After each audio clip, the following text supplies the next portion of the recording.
We're back, everyone. So, if you haven't been seeing what I've been doing lately, I'm testing out a channel for wrestling exclusively.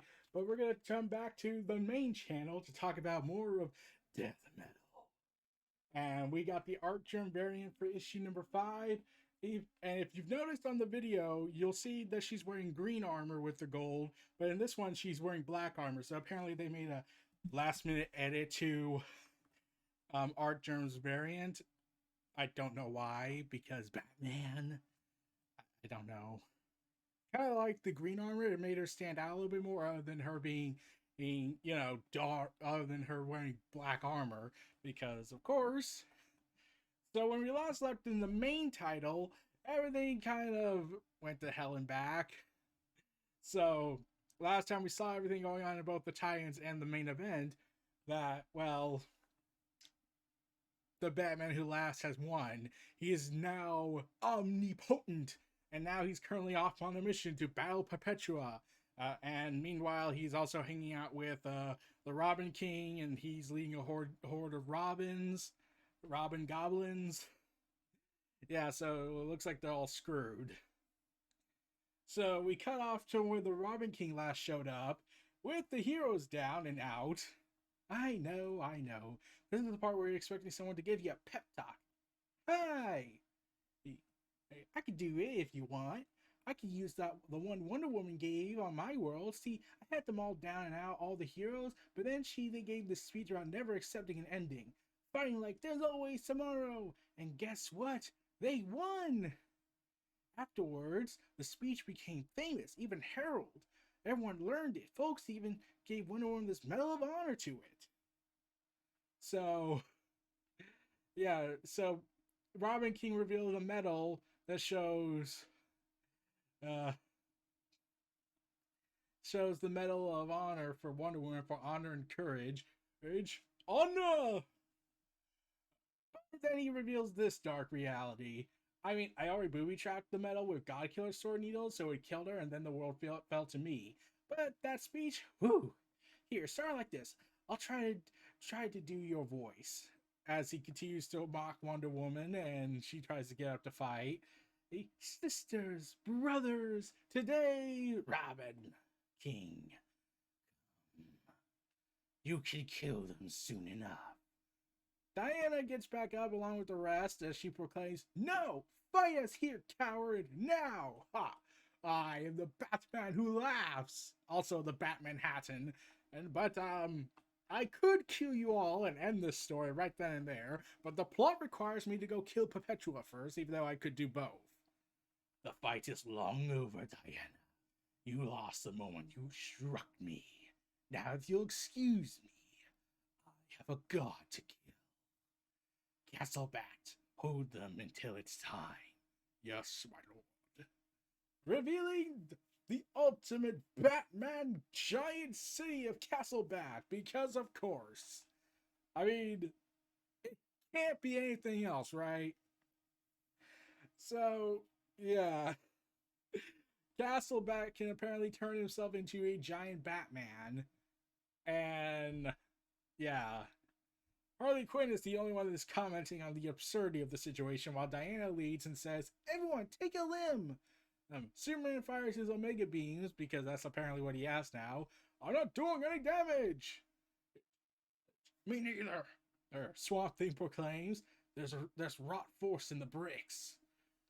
And Batman and Harley Quinn try to pull on the giant Batman arm, because I don't know, he can do that. They can do that besides being normal humans. Well, not really normal humans, but we'll get to that. But Batman proclaims the obvious. "If this creature has my conscience, infused with Gotham, it's made of every material ever produced in Kane County, which means he is the embodiment of my greatest fear, rock and roll. No!" Harley Quinn just says, "Everything?" Superman screams out, "Red sun particles! No!" Oh, as the Batcastle proclaims, "Courtesy of Gotham's Astrophysics Lab, Citra 1901. "Diana, get out of here! You're fast enough to escape. We can take this thing down. No, it's too. Oh, for you, Bruce. Plain insertion. And from the cave itself. Yeah. And you, Diana. What shall I choose to fell you?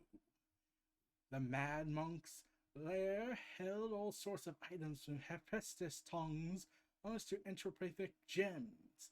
The Oblivion Bar's entrance lay in Gotham. So many a piece of the Night Sword. So many choices, but regardless, this is where you meet your. And he's immediately blasted by an unseen green force. I think the word he was looking for was Doom. It is I, Dr. Doom, to save the day. Hey, I got contacted by the one above all about the DC crisis. So I thought I could join in. And Batman just claims, just adds his witty humor, say, where you meet your end is more Batman. And Diana doesn't help matters by enabling this enabler. Batman's right. Doom is sounding more Lex Luthor. You're supposed to be dead. Much of me is dead, Wonder Woman. What's left is offering you refuge in the Hall of Doom, but you must hurry. How can we trust you? Ooh, I mean, like, you did save our asses, but you know, we have done this circular storytelling before, so we're at a point now we're kind of accepting the idea that you're not going to really live through it. But Lex Luthor points out the obvious. You can't, but more Batman will be here any moment. Oh, ignoring all that. Oh, by the way, Nightwing saved my last, so I kind of owe him one. So, yeah, I'm just owing him a favor. Speaking of Batman, what you did to that castle guy? Simple. I transferred his soul from that Gotham to the one in your hand, thanks to a modified brain algorithm. So Google. He will remain trapped inside for centuries, even thousands of years, and Harley Quinn smashes it, or you could step on it. And thus ends the reign of Castlebat. He lived, killing his son. Luthor, why are you truly here? Diana asks. I'm here because it's time to end things, once and for all. Yes, we are truly at an endgame now. We will end this era of DC Comics and make way for the Omniverse. Meanwhile, at F-49, Perpetua is currently killing everybody in One Earth. Do not be afraid, children. You are the last of the last Earths. It is time to choose your god. Do you side with me and become part of my new universe? Or with death? And yeah, this is where the tie-ins start to be disconnected from the main story, because the tie-in clearly showed Perpetua not doing this in Rise of the New God, and he was already battling Wonder Woman. I mean, and Batman Who Laughs was already battling, Perpetua. But instead, it's more like, I just got here and we're going to do this whole thing again, but not show it again like it's Godzilla, the 2014 movie. Yeah, it kind of, and it doesn't even go the same route. It just shows the same thing. Actually, I go. So yeah, so he says, actually, I go by the darkest night, or the one who laughs, but I'm often mistaken for death. You, humans, all I ever wanted was to see you strong, immortal, to see you in my service become the universe's predators rather than its prey. Batman Hatton Who Laughs just laughs at this.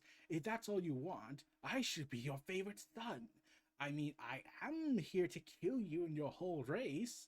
I mean, I could go to the Marvel Universe and destroy the One Above All, and then afterwards no one will be able to stop me. But the One Above All is currently on a break, and he'll probably show up in Hickman stuff one day.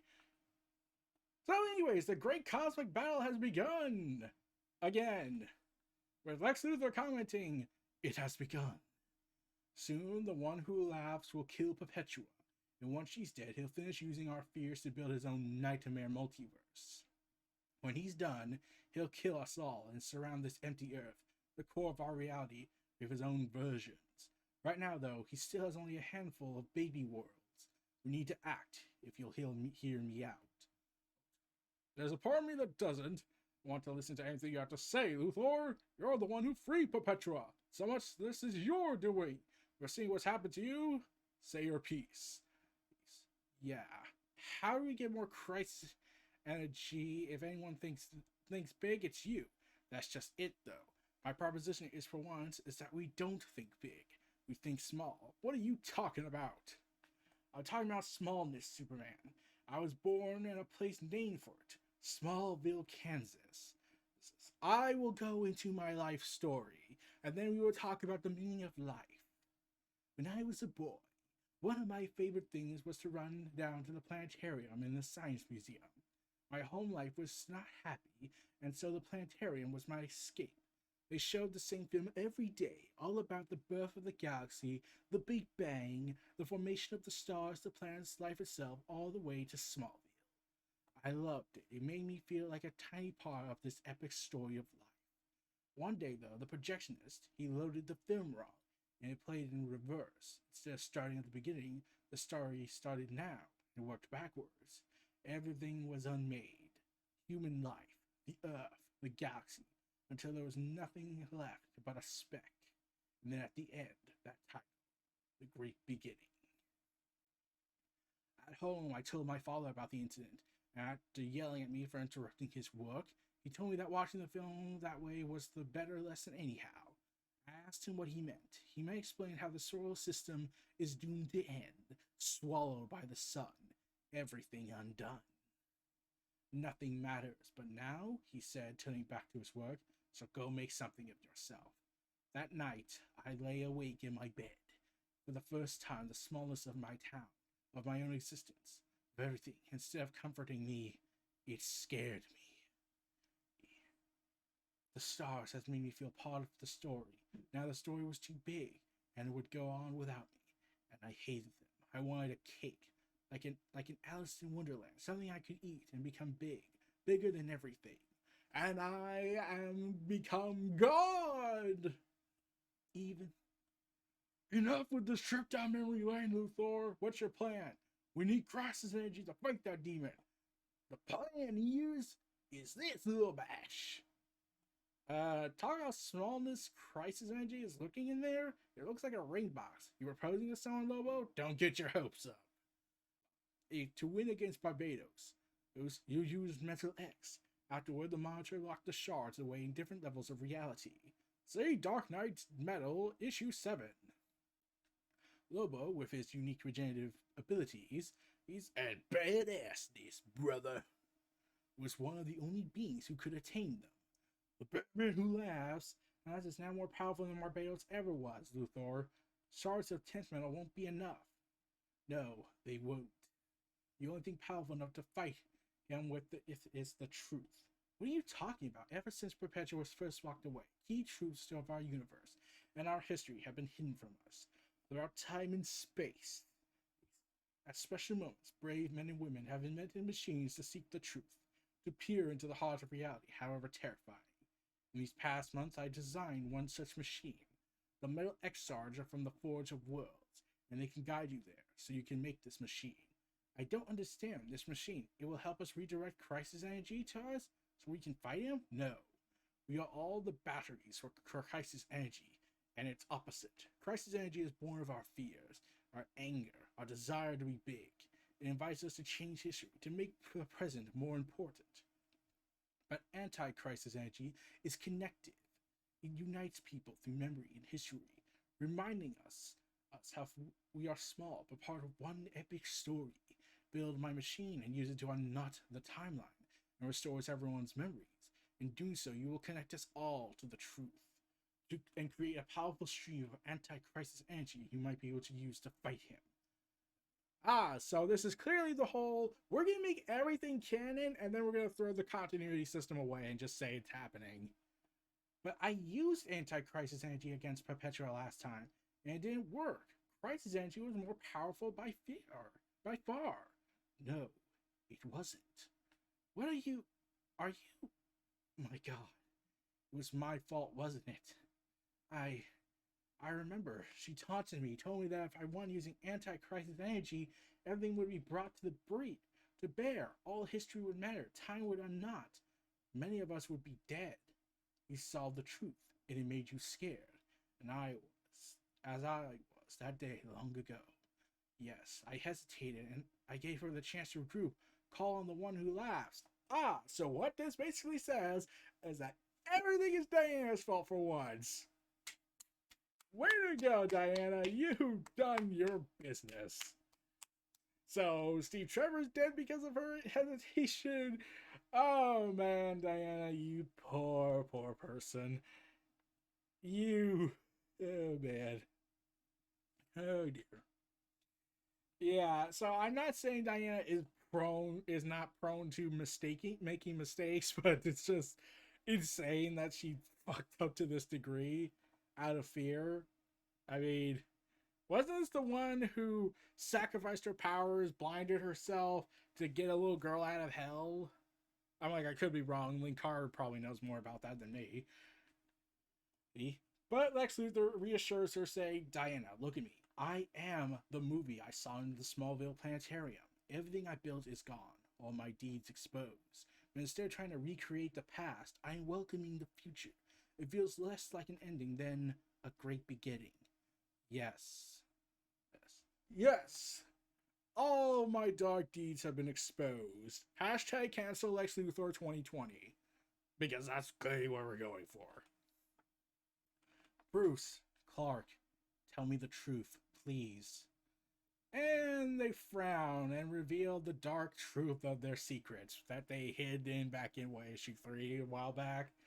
I'm dead, Diana. I've been dead this whole time. I died after the first battle with Perpetua when the Batman invaded. It's how I've been using the Black Ring. I'm sorry. And me, there's no changing me back. I can feel it. Both of us, we're ready to fight with you one last time, as long as you'll have us. And Diana hugs them both because he knows this is the end. Not really, but you get the picture. So, yeah. yeah, Batman and Superman are screwed. Batman's been dead, he's a zombie.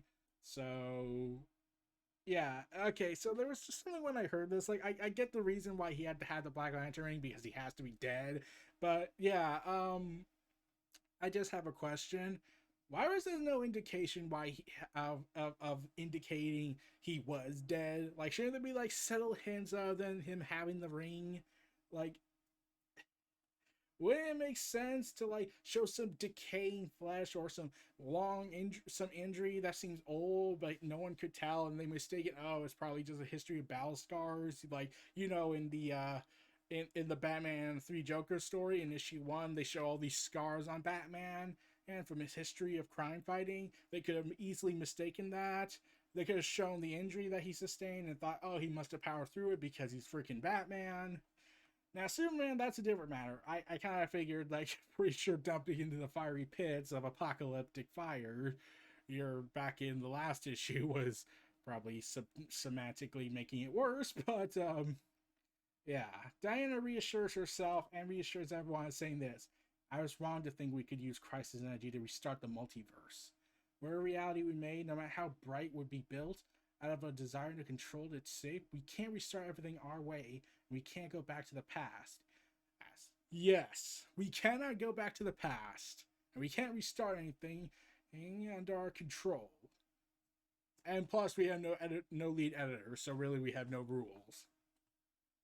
Instead, we will unknot the rope, and everything will matter, good, bad, and uncertain as it may be. We will greet what new future awaits with hope. Well said. Thank you, but your plan isn't enough, Luthor. We need to get the one who laughs back here now before his multiverse is more than a few little planets. And how are we supposed to do that, brother? I have an idea, but it's going to require soldiers, Lobo. It's true what they say about you. Your regenerative abilities?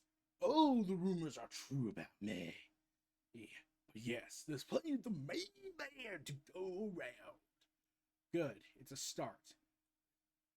Everyone, I advise you to take a moment now to do whatever will, but you at peace. Put you at peace. First, Robin King told me about how an Always Tomorrow speech I gave once. This version is all mine. Brothers and sisters, there's no group I'd rather stand with on this one. So, what do you say? Superman gives this impassioned speech of copying to the villains. And everyone except Joker, who's laughing, everyone else is like, uh, what just happened? What? Who are you talking? Yeah, so when Diana makes the speech and Superman transitions into it, I'm pretty sure everyone was like, um, it sounds like you were talking about someone else and you just repeated everything. What the heck is going on? Yeah, like they're just so confused. Joker's laughing because it's the Joker. But like, I'm just thinking to myself, um, what just happened? Even Killer Croc says, you sure you got the right room, Superman? And and I think it's Giganta saying, let me guess, you want us bad guys to team up with you and save the Earth. Superman's eyes glow red as he's very menacing and saying, no, actually, I want you to destroy it. Kill everybody. So it's Doomsday Clock. But literal. Alright, we're over the Rock of Eternity. The straightest route to the forge is through it. The metal should take you there, right there. Give me your book. It's not mine. It's the Journal of Carter Hall. It's the most thorough account of our shared history. My design is at the end. I'm too weak, Diana. But even if I wasn't, this is your task. Superman seeks to pull out the best in us. Batman seeks to curb the worst. You seek the truth. And in this final war, the truth is the metal by which we will live or die. Yes, so finally someone remembered. Oh yeah, Diana's the spirit of truth, whereas Batman's the purveyor, is the guy who dresses the bat, and Superman is the embodiment of hope. So, yeah. Lex, thank you. Alright, my main men, with an army of Lobos, she yells, let's do this! And thus, tens of thousands of Lobos arrive onto the scene, jumping down into the fiery pit. We're really going through with this? The Earth is the core of the multiverse. If we destabilize it, you won't be able to conduct any more power through it. Whatever few baby worlds he's made, right, they'll be all he can fight us with. Are you all ready? Lanterns? Heh, just say the word. Sinestro proclaims with the Violet Lantern and Red Lantern. Black Adam? Swamp Thing? Abby? We're in position. Alright then, on my mark. Clark, what are you doing? What are you waiting for? I'm taking a last look, just in case. Everyone, get to max speed! Abby, Swamp Thing, use the greed and the rock to rip apart what you can! Standing by! Hit it with everything we got. In 3, 2, 1, and we cut away from that epic destruction to the Batman Who Laughs firing Perpetua in Mortal God combat. But the Batman Who Laughs has detected this.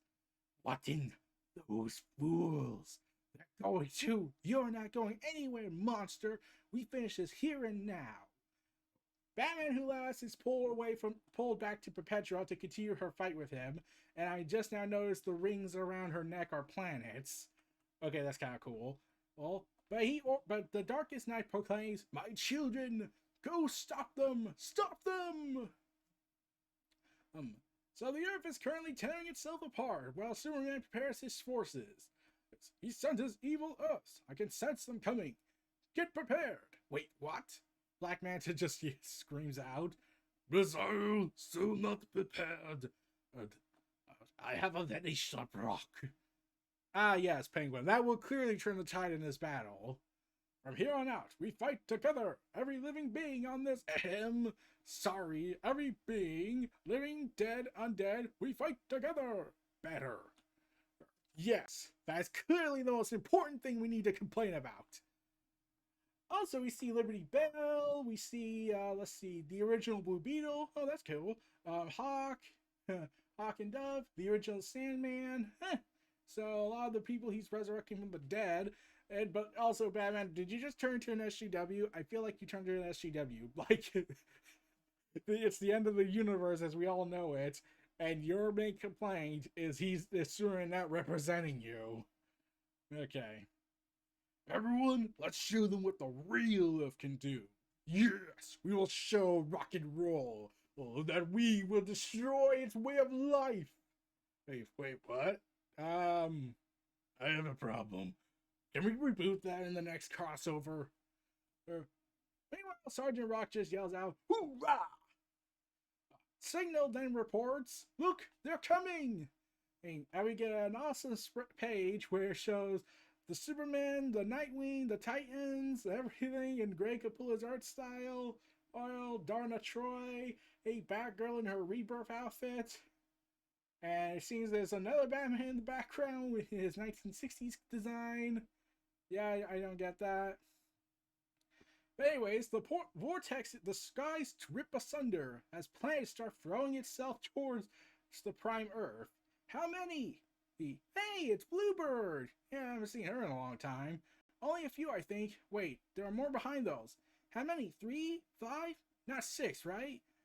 And revealing the Spectre, a female Batman, Batwoman, and a Blackest Night, a Black Knight Lantern, John Jones.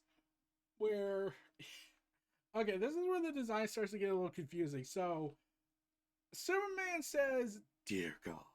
But the art seems to think it's Ultraman because he has the U instead of the S. Also, he's standing beside, even though Ultraman was, killed in the multiverse's end. And Harley Quinn points her commentary out. That's more than 5. Guy Gardner speaks, "What do we do?" And Donna Troy, awesome! Ends the issue proclaiming, "We do what Diana told us in her speech. We fight like there's no tomorrow," and ending with the multiverse Earths. That's with a to be continued. So yeah, there were some art issues going on with this, some inconsistencies, and it does feel like the story is a little bit disconnected from the tie-ins. Okay, greatly disconnected, but that's a different matter. And yeah, I feel like Greg Capullo got lost on what was exactly taken out of the equation and what was put in the equation, because I was confused, because there were certain story suggestions, like Zatanna was dead, the magic users were dead, except for Detective Chimp. Also, I would think Booster Gold would not be here, but he's in the background. So I was thinking, wait, shouldn't he be dead or trapped somewhere else in hyper time? But yeah, there was just some weird art choices.